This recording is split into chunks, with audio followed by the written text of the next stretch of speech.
আমরা হাসিনার আমলে দেখেছি শিক্ষকদের গায়ে হাত তুলতে।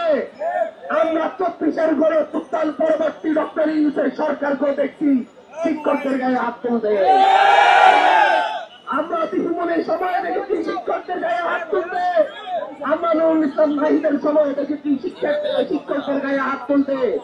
আমরা প্রিয়ার আপনাদের সময় দেখছি আমার সম্মানিত শিক্ষকদের গায়ে হাত তুলতে। আমরা জানি না এই রাস্তার গোলাবারুদ, পুলিশের লাঠিসোঁটা, টিয়ার গ্যাস কিংবা তাদের সাউন্ড গ্রেনেড শুধু কি শিক্ষকদের জন্য কিনা, শুধু কি যৌক্তিকভাবে আদায়ের জন্য যখনই কেউ রাজপথে নামে তাদের জন্য কিনা। কিন্তু যখন বিভিন্ন রাজনৈতিক খেলোয়াড়রা লড়ছেন, যমুনা ঘেরাও করে বসে থাকে, তখন তাদের বিরুদ্ধে কোনো কথা হয় না। তখন সেখানে দাঁড়িয়ে মন্ত্রীদের বিরুদ্ধে উল্টা পাল্টা স্লোগান দেয়, তখন তাদের বিরুদ্ধে কোনো অ্যাকশনে নেওয়া তার হরম থাকে না। আমি বলছি এই কথা আমরা বুঝি।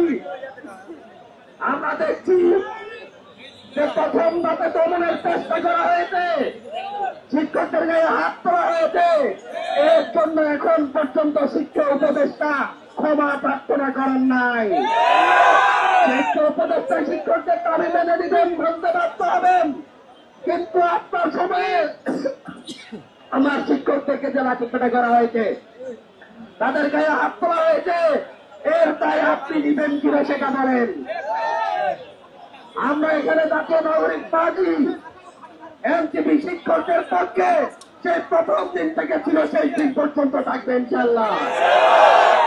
আমরা মনে করি এই রাষ্ট্রের সবচাইতে বেশি সুযোগ সুবিধা এবং বেতন ভাতা পেতে হবে রাষ্ট্রের শিক্ষকরা। আমরা জানি মার্কিন যুক্তরাষ্ট্রে শিক্ষকদের শিক্ষকরা অপরাধ করলে বিচারের ক্ষেত্রে তাদেরকে হাত করাও করানো হয় না, কিন্তু মার্কিন যুক্তরাষ্ট্রে সহ উন্নত বিশ্বের প্রেসিডেন্ট অপরাধ করলে তাদেরকে হাত করা করানো হয়। কিন্তু আমরা বাংলাদেশে দেখি শিক্ষকদের কথায় কথায় গায়ে হাত তোলা হয়। আমরা দেখি গ্রামাঞ্চলে শিক্ষকদেরকে পাতিলেতারা আক্রমণ করে, হামলা করে। প্রত্যেকটা জায়গায় শিক্ষকদের উপর যে নিপীড়ন চলে, এর প্রধানতম কারণ শিক্ষকদেরকে সমাজের সবচাইতে নিম্ন শ্রেণীর নাগরিক হিসাবে জীবনযাপন করতে হবে। এর প্রধানতম কারণ শিক্ষকদের বেতন ভাতা সে পাতিলেতাদের চাইতে কম হওয়া। আমরা আজকে এখানে স্পষ্টতা বলতে এসেছি, প্রথম দিন থেকে বলছি শিক্ষকদের যৌক্তিক দাবি পূরণের যে তাল বাহানা শুরু করছেন, সেই তাল বাহানা বন্ধ করুন। শিক্ষকদেরকে তাদের ক্লাসে, তাদের শিক্ষা প্রতিষ্ঠানে ফেরত যাওয়ার সুযোগ দেন, তাদের দাবিগুলো মেনে নিন।